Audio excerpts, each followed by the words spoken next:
Buenas tardes con todos y muchas gracias por conectarse a un nuevo miércoles científico. En esta oportunidad, el tema por abordar es efectos del chocolate en el sistema inmune. Desde la Dirección General de Investigación, eh, Desarrollo e Innovación de la Universidad Científica del Sur, les damos la bienvenida y les agradecemos por su presencia y asistencia en este evento. En esta oportunidad nos está acompañando el investigador y también docente de la Universidad Científica del Sur, Santiago Pastor. Él es biólogo e investigador RENACYT, máster en genética por la Universidad Autónoma de Barcelona en España, magíster en ciencias con mención en fisiología por la Universidad Peruana Cayetano Heredia, gestor de contenidos y moderador de la red de investigación e innovación en cacao y chocolate, asesor de productores de cacao y cuenta con experiencia en la gestión pública en bioseguridad y recursos genéticos. Muchas gracias, Santiago, por acompañarnos en esta oportunidad y a continuación tienes el espacio para poder iniciar con tu presentación. Posteriormente estaremos abriendo el espacio para una sección de preguntas en base a la presentación que comparte Santiago. Muchas gracias, Santiago, nuevamente y adelante.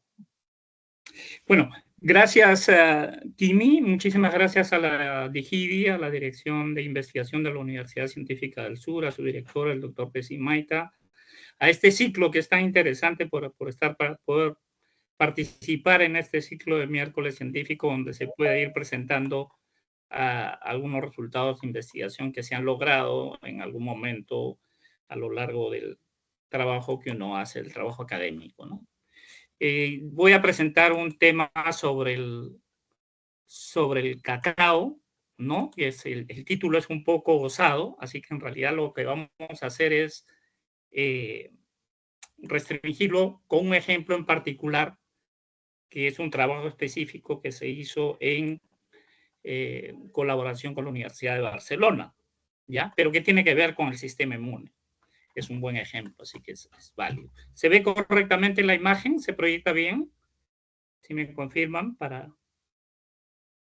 Sí, sí, se puede ver todo bien. Correcto. Entonces, el cacao y el sistema inmune, pero vamos a ver algunos detalles, algunos experimentos que se hicieron en el caso del asma. Pero la verdad es que el cacao en sí es un gran tema. El cacao es un tema gigante. Así que algo diríamos del cacao, de nuestra realidad como país productor de cacao. No somos un gran productor de cacao, pero producimos cacao de muy buena calidad. Eso es un plus, ¿no? El sistema inmune, hay que entender la reacción inflamatoria en el caso específico del asma, pero es importante entender la reacción inflamatoria, que es todo un tema. El sistema inmune es complejo, no es sencillo. Lo vamos a explicar brevemente y luego ver qué efectos moduladores o inmunomoduladores se ha podido lograr observar tanto a nivel celular como con modelos biológicos. ¿Ya? Bueno, en general sobre el cacao. Me gustó esta figura, me la pasaron hace poco. Es una figura, no le hagan mucho caso a los números, no son tan exactos, pero sí es interesante saber que el cacao el gran producto del cacao es el chocolate, ¿no? Entonces, los países que producimos el cacao estamos en el trópico, mientras que los países que producen el chocolate, ¿no? Donde el chocolate famoso se hace en el hemisferio norte, ¿no? Son los países y los grandes consumidores de chocolate, ¿no? Y eso tiene que ver con el consumo no solamente del alimento de calidad que estamos perdiendo, lo exportamos, sino también con las ganancias, porque vender cacao representa el 5% de lo que en realidad rinde como negocio el chocolate, ¿no? Me pareció bien mostrar este dato respecto al cacao. ¿Ya? Entonces, los productores de cacao están en el trópico y los grandes consumidores de chocolate y de las ganancias que genera y de los beneficios de la salud están en el hemisferio norte. Es algo que podemos cambiar a voluntad y creo que se está logrando. Sobre el cacao hay que decir varias cosas. Somos un país de origen, somos una región de origen del cacao. es originario de América del Sur. El cacao estuvo en América del Sur hace 10 millones de años. Y el América del Sur se unió con América del Norte hace 3 millones de años. O sea, que el cacao es de América del Sur, ¿no? Después ha sido llevado, en fin, hay una cultura muy importante del cacao en Mesoamérica, ¿no? Pero el origen biológico es, sin ninguna duda, sudamericano y específicamente el Alto Amazonas. Cada vez hay más pruebas sobre ello.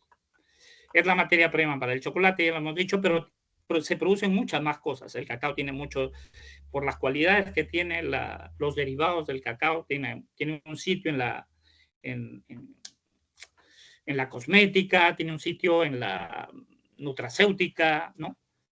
Un detalle para botánicos o para los agrónomos, que es un fruto no climatérico, que es un fruto que no madura.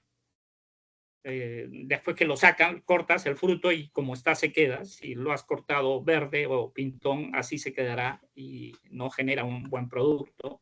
Pero en fin, es un dato.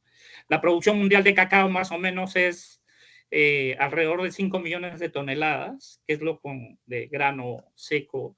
El mundo del chocolate tiene esa demanda aproximadamente. Esa demanda ha fallado, disculpen estas llamadas, esa demanda ha fallado porque los productores de África han tenido problemas por temas de cambio climático, en fin, es un poco...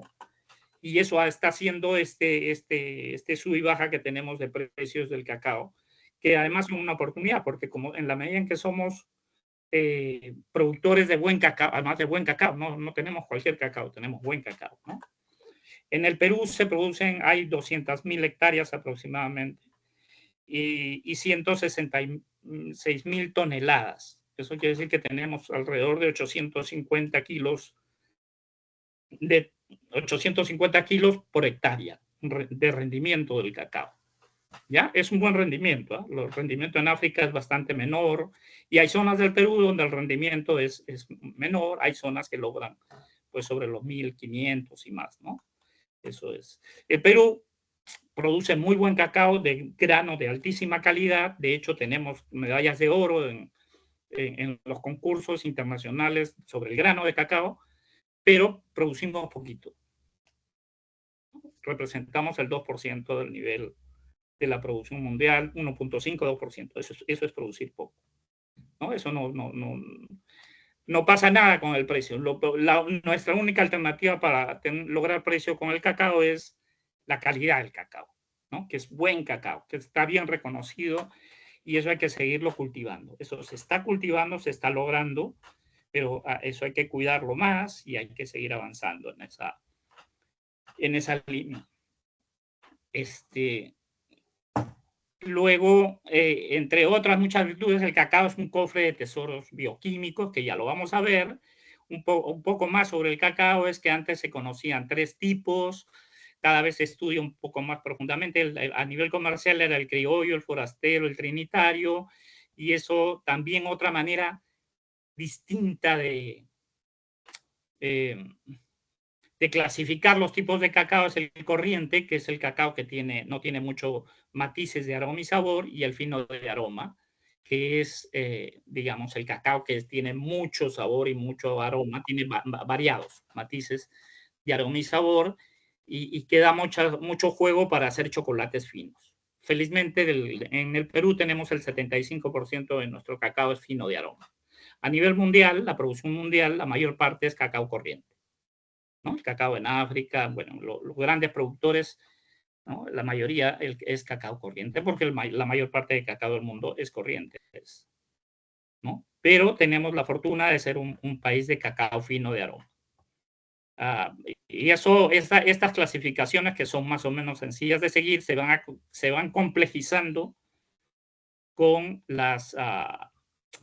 digamos, con las herramientas y la información científica y el mayor conocimiento que se tienen de los materiales, ¿no? Ya hacia el 2008 ya se identificaban 10 grupos genéticos del cacao que no tienen que ver necesariamente con los sabores o con los matices, ¿ya? Sino con la parte genética, con los marcadores genéticos. A veces lo genético no va con lo digamos, con el tema del gusto, ¿no? De lo que le gusta al mercado. La genética tiene un camino que no siempre va en paralelo. Entonces, en esta clasificación de Montamayor del 2008 teníamos, en el Perú se encontraban 6 de los 10 grupos, y por eso siempre habrán escuchado, los que escuchan normalmente charlas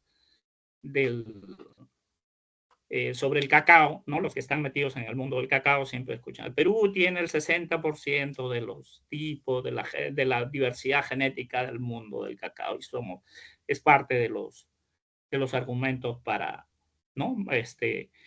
Legitimarnos como parte del centro de origen, ¿no? Como ser parte del centro de origen, que es un poco real también eso, ¿no? Grupos genéticos actualizados, esto está evolucionando mucho. Hay un trabajo gigante que ha hecho la alianza Bioversity, CIAT, y la han hecho con el INIA, con muchos estudios, instituciones peruanas, y ahora pues tenemos un catálogo, una versión que tengo yo hay de 30 tipos, me parece que hay otras versiones actualizadas. Disculpen si no presento la más actualizada, si hay alguien de por ahí que tiene la versión última, pues lo comenta. Pero lo cierto es que la complejidad del cacao ya está lejos de criollo forastero trinitario, ¿no? O sea, es extremadamente, el cacao el cacao es a la Amazonía como la papa a los Andes, ¿no? Tenemos miles de variedades no sé si tengamos miles de variedades de cacao, pero sí tenemos docenas seguramente, ¿no? Hay mucha diversidad, y esa diversidad que se expresa en formas, en tamaños, también se expresa en características de sabor y también en la bioquímica, que es lo que interesa, los principios activos, que es a lo que queremos llegar. ¿Ya? Entonces, esto es un poco generalidades sobre el cacao. El centro de origen, ¿no? Tiene que ver con la diversidad que tenemos, con estas actualizaciones que se van tomando, a las que se van llegando sobre las poblaciones, ¿no? Por ejemplo, el cacao blanco de Piura, que es tan famoso, es un solo, en teoría, perdón, es un solo grupo con el blanco de Piura. Esa es parte de los avances que se dan. Bueno, hay una serie de clasificaciones con criterios donde se van uniendo los criterios agromorfológicos, bioquímicos, genéticos más que bioquímicos, me parece, ¿no? Y a veces, digamos, la parte de los sabores tiene un camino un poco distinto, ¿no? El cacao que hay en África, por ejemplo, en teoría es de este tipo del amelonado, el que ha sido llevado ¿no? de Brasil a África, y no es fino de aroma. El fino de aroma va básicamente criollo, y por estas zonas hay forasteros, ¿no? Que en estas poblaciones tenemos cacaos finos de aroma. También hay cacaos que son corrientes, que no tienen tantos matices de aroma y sabor. O sea que acá hay esto está todavía por dilucidar, digamos, ¿no? Pero probablemente se está avanzando, ¿eh? Con seguridad, que de repente estoy diciendo algo que ya está actualizado y no lo estoy diciendo completo. Pero lo cierto es que es una población, tenemos una riqueza genética, que es algo que el mensaje es apreciar esa riqueza genética y el juego que da para las cosas que se pueden hacer. Y un poco fue esa la apuesta de la investigación que se hizo con, digamos, haciendo algunas pruebas, digamos, teniendo conciencia de lo valioso que siempre, las cosas que se dicen y se repiten, a veces uno se las cree porque se las repiten, pero no porque esté probado, ¿no? Porque se usa, y bueno, la idea era probarlo, ¿no? Entonces el cacao, ¿no? Digamos, en su forma menos procesada, con un chocolate hecho con el menor número de aditivos o sin aditivos, que sea pasta o manteca, ¿no? Polvo, y azúcar, y ya está, ¿no?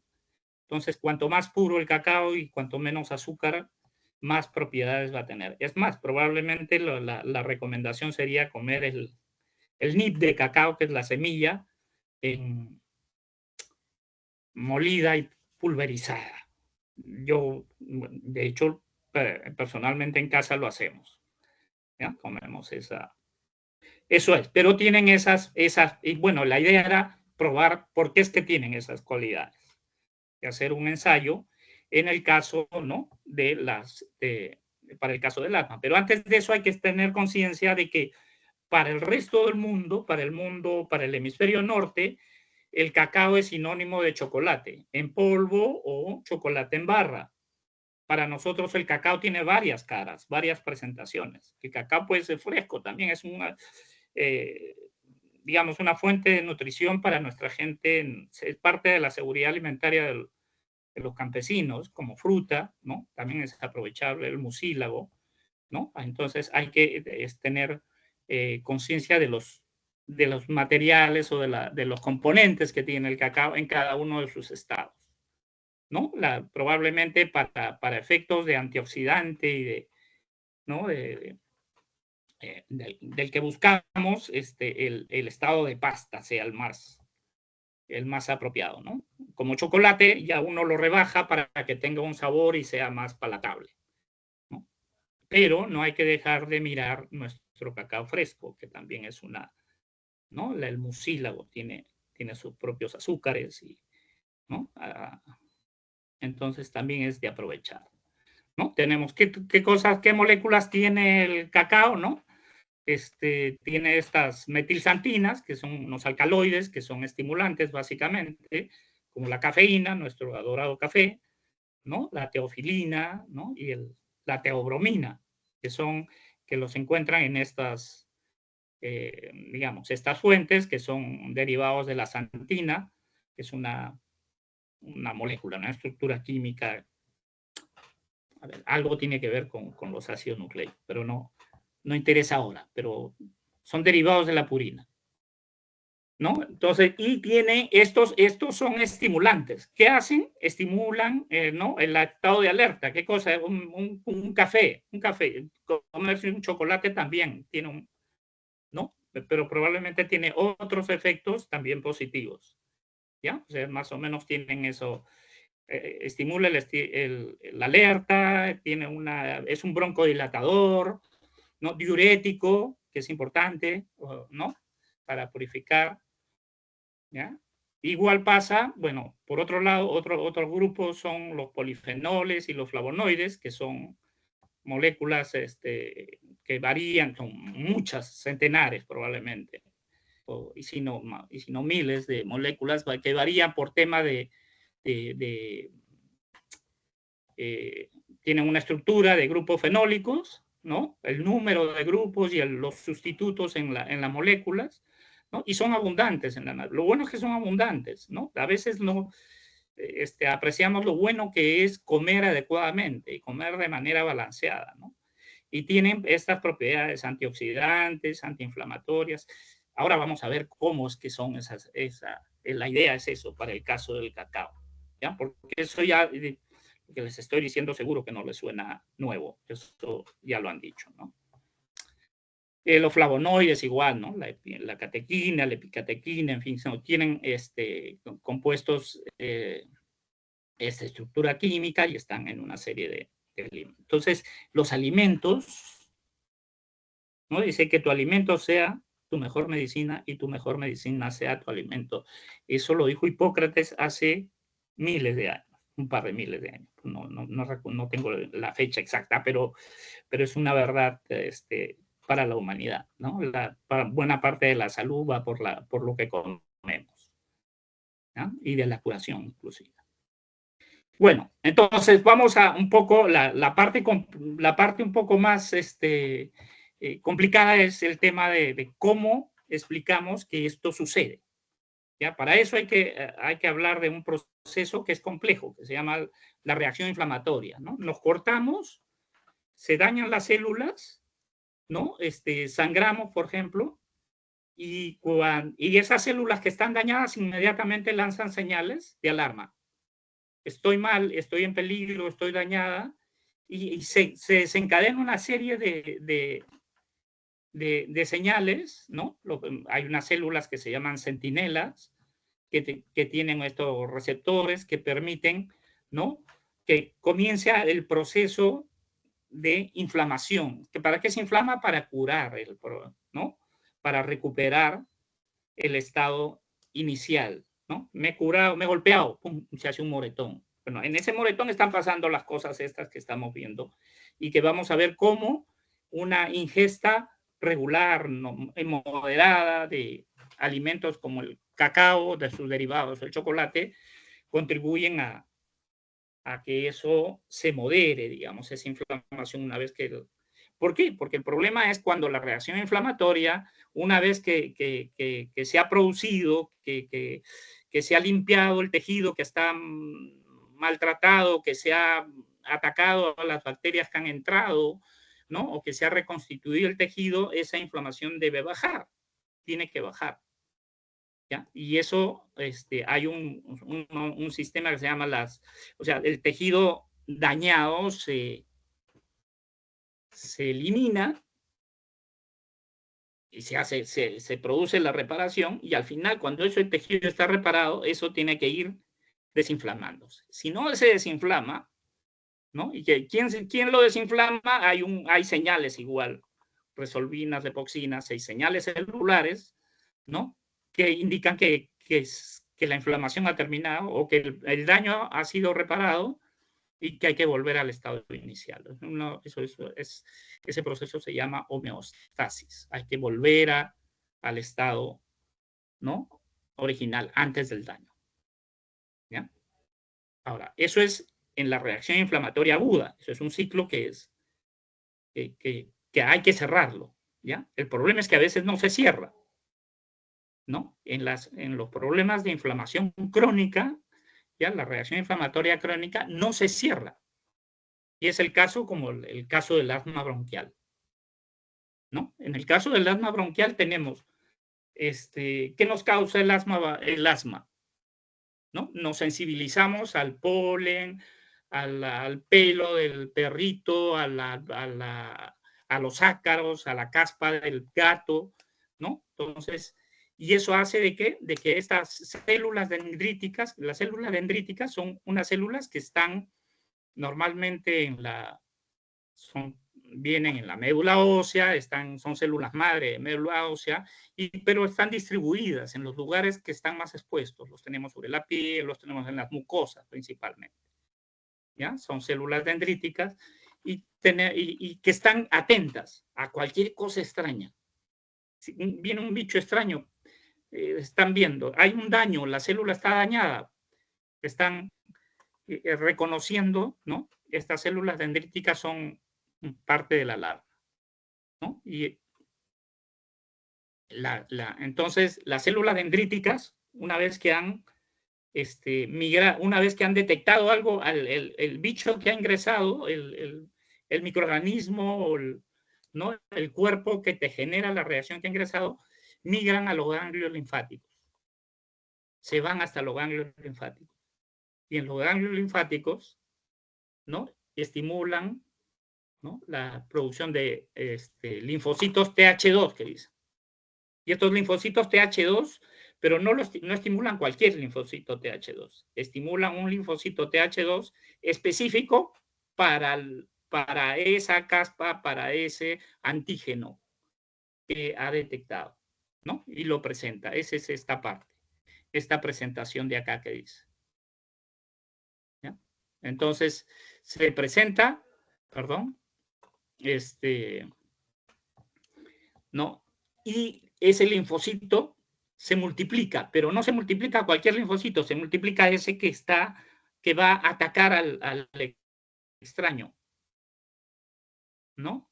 Y además del linfocito, que es una célula, ese linfocito produce unas sustancias, unas señales celulares, ¿no?, que se llaman las citoquinas, ¿no?, que son unas proteínas pequeñitas, ¿no? Y esas proteínas pequeñas, ¿no?, unos péptidos pequeños, ¿no?, esos péptidos pequeños tienen distintos tipos de reacciones. Ahora vamos a ver, algunos inflaman y desencadenan la inflamación, para que el tejido esté, para que el cuerpo sepa que ese es el tejido a reparar, inflaman, y otras detienen la inflamación, son antiinflamatorias para ir regulando. O sea que esa es una respuesta que tiene que estar en equilibrio. El problema es que cuando a veces el estímulo es permanente, la reacción inflamatoria es permanente. Y en el caso del asma, esa permanencia de la reacción inflamatoria genera inclusive una deformación, una recomposición del tejido, ¿no? En el sistema respiratorio, y que nos genera cada vez que estamos expuestos a algo que para lo que ya estamos sensibilizados, comenzamos, ¿no? Y en un estado que no puede, hay gente que el asma lo conocemos todos, tiene una prevalencia más o menos importante. De hecho, personalmente he sido asmático hasta los 18 años y hay muchos casos de asma. Creo que todos conocemos a alguien, algún pariente con asma, ¿no? Entonces, además se producen anticuerpos, estas citoquinas producen a un tipo que se llama linfocito B, le estimulan a que produzca anticuerpos específicos también para el alergeno. O sea, hay todo un sistema con varios puntos de control, ¿no? Entonces,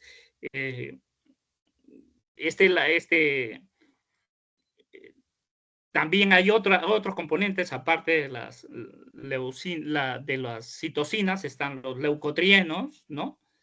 Que hacen, que producen broncoconstricción, ¿ya? Entonces, hay una congestión. ¿Por qué? Porque está luchando el cuerpo contra el ser extraño. Tiene varias herramientas, ¿no? Entonces, pero a veces la respuesta es exagerada, ¿no? Entonces, parte del tema, parte de la eficacia de un tratamiento es apagar una de esas alarmas, es disminuir en algún punto, ¿no? Alguno de los elementos inflamatorios, ¿no? Y bueno, es probarlo, a ver qué pasa con los ¿no? Estos son los primeros elementos, las células dendríticas, estas son las que están alertas, están sobre la piel, ¿no? A veces nos rasca, nos araña el gato y nos pica, o nos pica algo y inmediatamente, ¿no? Comienza, ¿no? Algo sobre la piel. Las células dendríticas han avisado, tienen un agente extraño y comienzan a inflamar para curar, ¿no? Las células dendríticas, que son básicamente, hacen fagocitosis, comen el agente extraño, lo hacen pedacitos y esos pedacitos, parte de esos pedacitos lo presentan a una célula T, a un linfocito, lo presentan, se lo enseñan para que el linfocito se multiplique muchas veces y sea específico contra ese, ¿no? En fin. Yo entiendo que no es tan fácil decirlo, pero más o menos se dan cuenta que hay varios niveles, ¿no? Hay el nivel celular, el nivel bioquímico, y hay señales que aumentan la respuesta y señales que apagan la respuesta. Lo importante es que estas señales se activen, ¿no? Cuando deban activarse. Cuando necesitamos luchar contra el agente extraño, hay que se tienen que activar las alarmas, pero cuando ya no hay agente extraño, deberían apagarse las alarmas. A veces no se apagan. El problema es que a veces no se apagan, ¿no? Entonces, repasemos un poco las citoquinas, ¿no? Son proteínas pequeñas, péptidos, ¿no? Que son mensajeros, ¿no? Los producen las mismas células. ¿Quiénes los producen? Los linfocitos T, los macrófagos, las células del estroma, linfocito B, etc. ¿Ya? Entonces, ¿qué hacen? Han visto que en la inflamación parece que nos quemara, ¿no? Hay una inflamación, ¿no? A veces hay color, a veces hay calor y a veces hay dolor, ¿no? Son tres cosas que tienen que ver con estas sustancias. Algunas producen más dolor que color, ¿no? Etcétera. Entonces, estas son las interleucinas proinflamatorias, acuérdense de esta, del factor de necrosis tumoral alfa, ¿ya? Esta tiene que ver en el proceso sobre la cual actúa el tratamiento que se dio, ¿no? Bueno, después están también las prostaglandinas, que son otro tipo, ¿no? De sustancias que en algunos casos, algunas son proinflamatorias, estas son las que tienen que ver con algunas etapas del asma, ¿no? Y generalmente las prostaglandinas que producen, bueno, las producen las células, ¿no? Del macrófago, ¿no? Una vez que han detectado un agente extraño, y se producen a partir del ácido araquidónico, no son péptidos, son lípidos, son sustancias lipídicas, ¿no? Se producen a partir del ácido araquidónico, que es un ácido poliinsaturado, importante, ¿no? Y que actúan por ejemplo, sobre la circulación, ¿no? Por eso tienen un efecto también en el sistema circulatorio, sobre el tema de las plaquetas, para ir a cerrar las heridas, etc. ¿No? En el en el estómago, a veces nos genera un daño el sistema ¿no? El estómago padece, ¿no? Ante un estado de tensión, ¿no? Entonces, funciones, inflamación, fiebre, ¿no? Nos generan homeostasis gástrica, homeostasis de equilibrio, ¿no? Regulación del flujo sanguíneo, ¿no? Y contracción del músculo liso también. Bueno, pero eso es en general, ¿no? Y las hay proinflamatorias y las hay antiinflamatorias. Vamos a llegar a y están los leucotrienos, que también son importantes, ¿no? Los leucotrienos también son de esta estructura química, ¿ya? Y los producen los eosinófilos y los macrófagos, estas células que viajan directamente a destruir a los agentes extraños, ¿no? Ya también generan las citocinas, ¿no?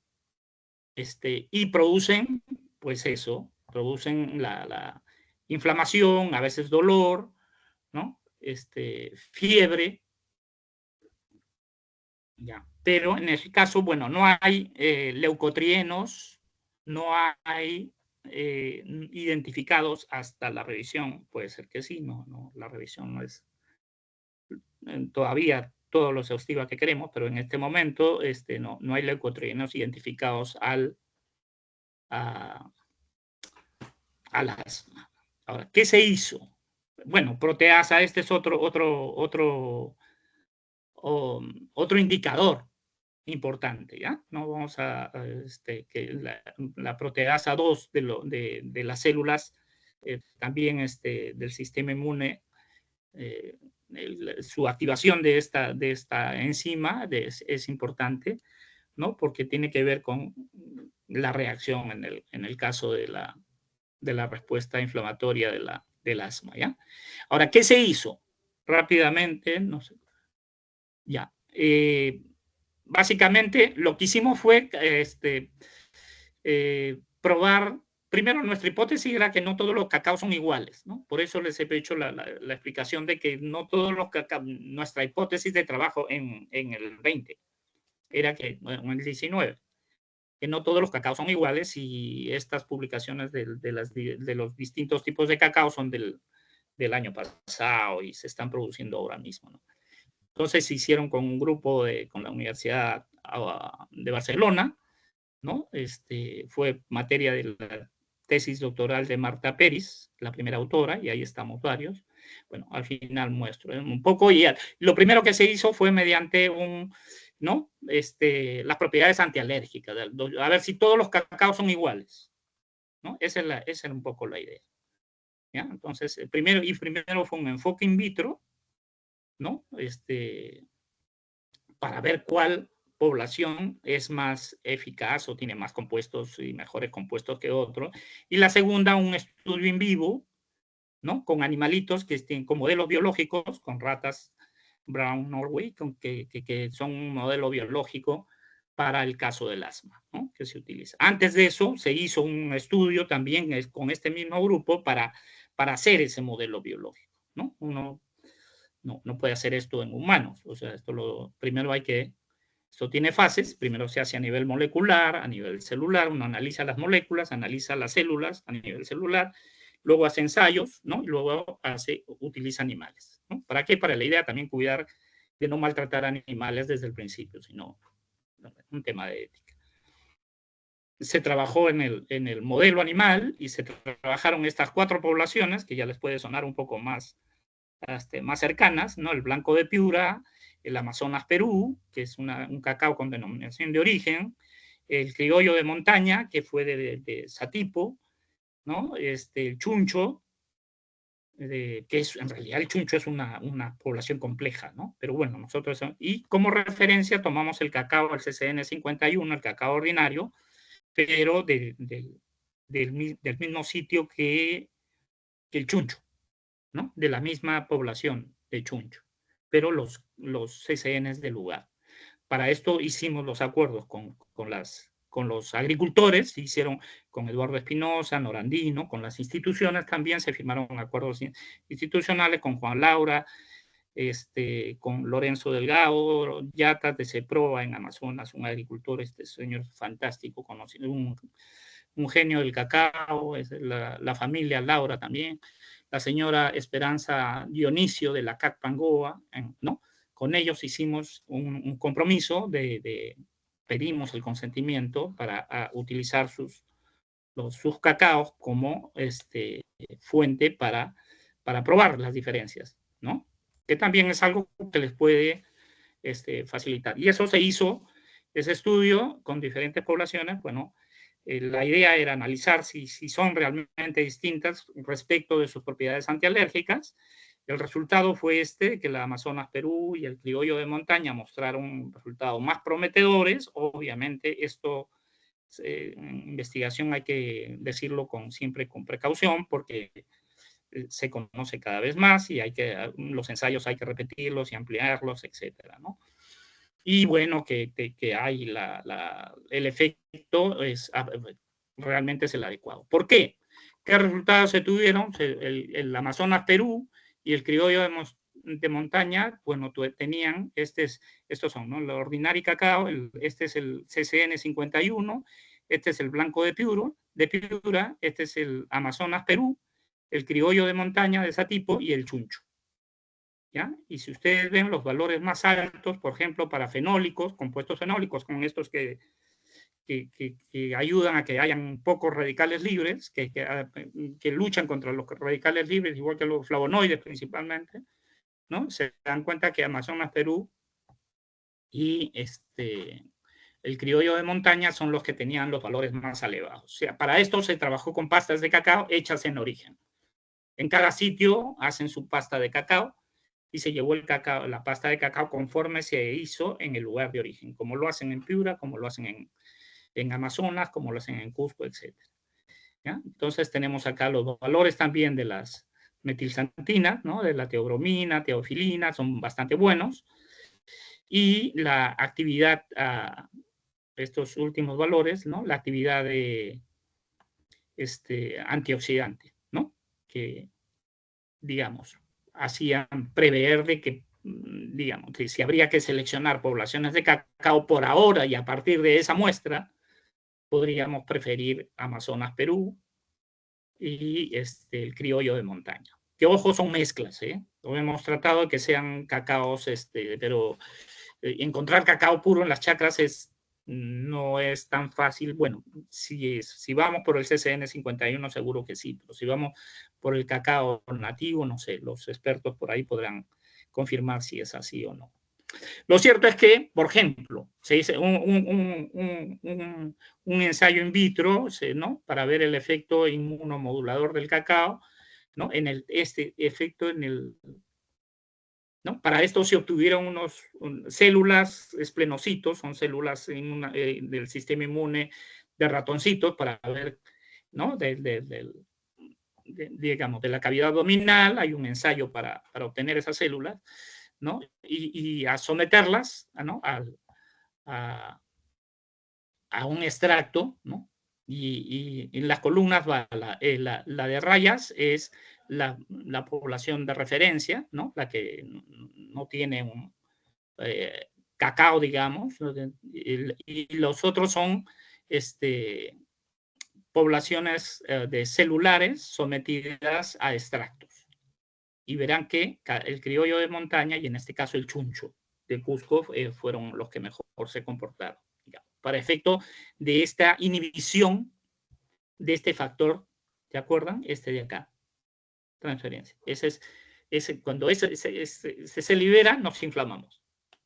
Y en el que está, en el caso del asma, pues se libera muy fácilmente. Entonces, comer, bueno, la idea es ver, por lo menos a partir de este ensayo, si qué tanto funciona eso, ¿ya? Bueno, las citoquinas, de acá, ya lo mostramos anteriormente, creo que se ha colado esta vida. Disculpen.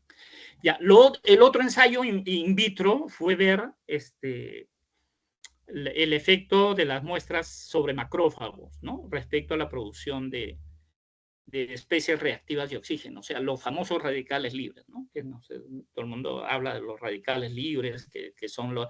Pero un radical libre es una especie reactiva de oxígeno, es como un globo que uno lo infla, lo sopla y comienza a golpear las células, ¿no? Es una molécula que destruye membranas, que es una molécula que va afectando membranas y va descomponiendo tejido. ¿Ya? Entonces, la idea es que no se produzcan tantos radicales, especies reactivas de oxígeno o radicales libres. La idea es que se produzcan menos. ¿En qué caso? Y que los macrófagos produzcan menos radicales libres. ¿En qué caso se ve eso? Para ¿no? Los que menos producen en el tiempo, si se dan cuenta, son este triangulito, que es el Amazonas Perú, y el cuadrado negro, que es el criollo de montaña. ¿Ya? Igual se ve acá en ¿no? La menor cantidad de, ¿no? O sea, bioquímicamente se pueden diferenciar los cacaos, ¿ya? Para este tipo es un indicador muy fino, pero es útil, ¿ya? Igual los polifenoles en la orina, bueno, con toda razón, más polifenoles tiene el cacao en la orina de los animales ya vivos, ¿no? Los que más orinan polifenoles son pues los que han comido, los que han consumido una dieta con el cacao Amazonas Perú y el criollo de montaña, ¿no? Eso, o sea, luego vienen los ensayos in vivo, ¿no? Los ensayos in vivo son con animalitos que son, primero, la primera población de referencia son animales sanos y alimentados con una alimentación normal. La segunda población es el modelo biológico ese que se trabajó primero, de ratitas a las que se les podía inducir un shock anafiláctico, un problema se les podía inducir a un ataque de asma, ¿no? Y suena duro, pero bueno, así es en la investigación. Entonces son animalitos sensibilizados al asma, ¿ya? Y luego están los que han consumido el cacao ordinario, que es el CCN 51, y el Amazonas Perú y el criollo de montaña. En este caso, el que mejor respondió fue el criollo, el CCN 51. Ojo, pestaña y ceja. Sabor no siempre quiere decir con bioactividad. ¿Ya? Entonces, pero bueno, son ensayos que se hicieron con 8 animalitos en cajas de 3, en condiciones muy buenas. Lo he visto, hemos participado directamente en el trabajo y las condiciones en las que se tratan los animales son realmente a veces mejor que a las personas, ¿no? Es muy bien, muy reconocido. Muy bien, en eso muy bien, desde el punto de vista. Y los leucotrienos, ¿se acuerdan los leucotrienos? No tenemos leucotrienos asociados a... ¿Ya? Los leucotrienos, igual, ¿no? El animalito que ha comido normal, el animalito que ha comido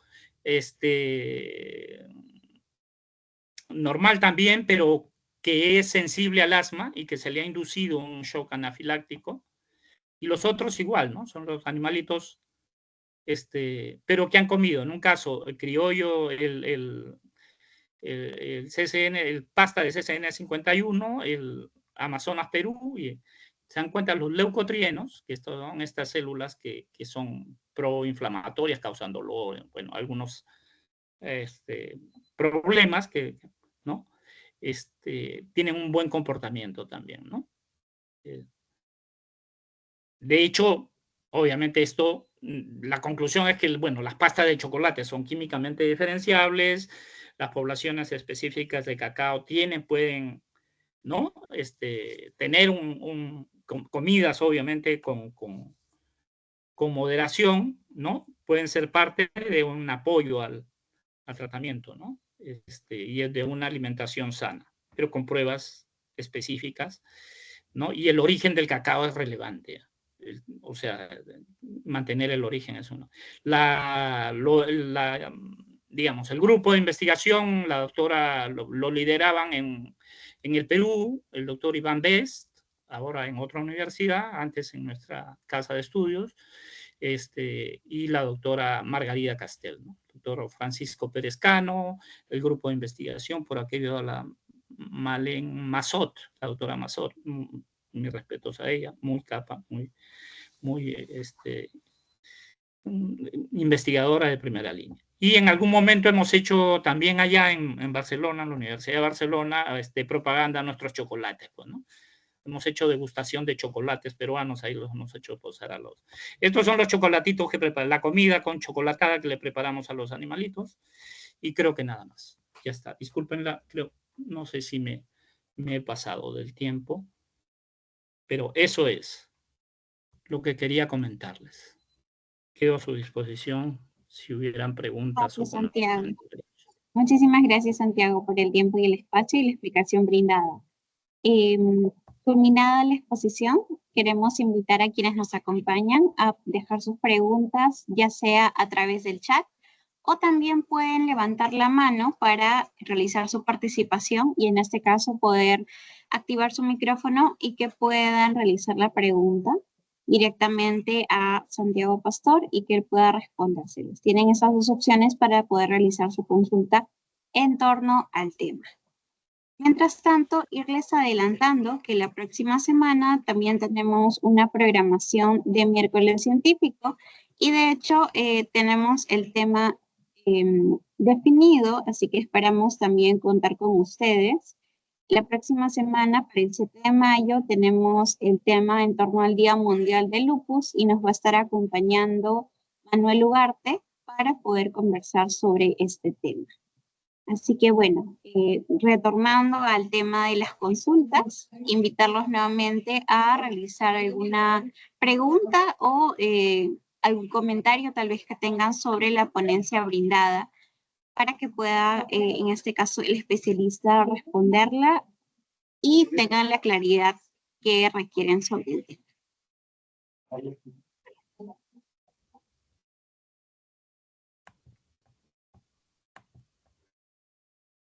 Sí. Bueno, tenemos una pregunta por el chat. Por el chat, no vi. Sí, nos pregunta Diego.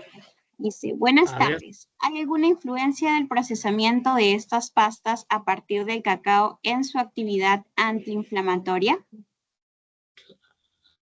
A ver, eso para dar la respuesta definitiva hay que probarlo, ¿no? Pero sí, definitivamente el procesar el cacao tiene varios momentos delicados, ¿no? El primero, aparte de, imagínate que ya lo cosechaste el cacao adecuado en su punto exacto, no pintones, no sobremaduros, cosechaste el cacao correcto. Ya, ese es el cacao. Fermentado. El fermentado tiene su ciencia. Y la fermentación es una fiesta bioquímica, no es una fiesta, es un berenjenal bioquímico. O sea, ahí se producen una cantidad de componentes importantes, ¿no? Y luego el tostado. Si tú estás demasiado, apagas unas cualidades, enciendes algunas otras, pero a veces lo maltratas, ¿ya? Entonces, por eso es que esta parte realmente es un ajuste que hay que en cada caso, con cada población, hay que llegar a un punto de equilibrio para tener el chocolate con la calidad que quieras, y para fines nutracéuticos habría que hacer, yo diría, ensayos específicos para ver, de repente, como yo, hasta donde lo que yo sé, yo creo que lo mejor es la semilla de cacao seca, digamos, fermentada, seca, la tuesto ligero, no la tuesto tanto, porque si no quemo moléculas, ¿no? Algunas se forman durante el tueste, ¿no? Hay una cadena ahí de una sucesión de reacciones bioquímicas. Pero si lo quemo mucho, lo maltrato al cacao. Y de hecho lo hacemos en casa con mi esposa, con mi madre, lo hacemos, molemos la semilla y comemos el polvo de la semilla de cacao. Y ese es el chocolate más puro que se pueden comer. Si quieren comer el chocolate con azúcar, que no sea tanto, pues, ¿no? 70%, 80%, ¿no? Los demás abajo ya casi descartan. Bueno, cada uno con lo suyo, si les gusta también. Perfecto, Santiago. Entonces, 70% de cacao cuando O comemos más. chocolate o más sería lo ideal para no estar comiendo una golosina, ¿no? En este caso. Así es, así es. Perfecto. Sí, Tenemos sí, no, sí es. Tenemos una segunda consulta de Estela Maris. Nos consulta. Buenas tardes. ¿Hay dosis recomendadas de consumo de cacao para obtener beneficios inmunológicos? Claro, no se ha llegado al tema de la dosis, pero lo usual es, obviamente, todo en exceso hace daño, ¿no? Porque acuérdense cómo está funcionando el sistema inmune, como les he dicho. Si el sistema inmune se desacomoda, te inflamas, ¿no? Y si no te desinflamas, inclusive puede ser que no funcione y no te duela algo que te debería doler. El dolor es una señal importante, o la inflamación, o simplemente que se ponga rojo. Entonces, si este es un potencial inmunomodulador, hay que comerlo con mesura, ¿no? Nosotros, bueno, no tenemos una cantidad y que yo sepa no se ha hecho una evaluación específica porque obviamente por esta diversidad de hecho, pero 20 gramos, ¿no? Una tabletita de 100 gramos suele tener 5 divisiones. Pueden comerse una o dos cada día. Eso es una cantidad. No comerse la tableta de 100 gramos porque igual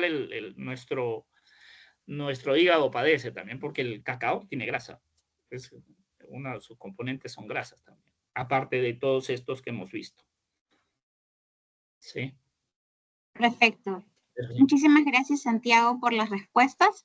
Creo que no tenemos ninguna consulta adicional, así que agradecerte por el tiempo y el espacio brindado, tanto como para compartir sobre este tema tan interesante y resolver estas dudas que han tenido algunos de nuestros participantes. En nombre de la Dirección General de Investigación, Desarrollo e Innovación de la Universidad Científica del Sur, agradecerles a todos por su asistencia a este miércoles científico. Esperamos contar con ustedes nuevamente la próxima semana. Recordarles que todos los miércoles a las 3 de la tarde tenemos sesiones sobre diferentes temas de diferentes carreras y áreas. También distintos grupos de investigación presentan temas distintos, así que los invitamos a conectarse para que puedan conocer un poco más sobre esto. Nuevamente agradecerte, Santiago, por el tiempo y el espacio y a todos que tengan una excelente tarde. Hasta luego y muy buenas tardes. Gracias. Gracias a ustedes. Gracias, Santiago. Gracias.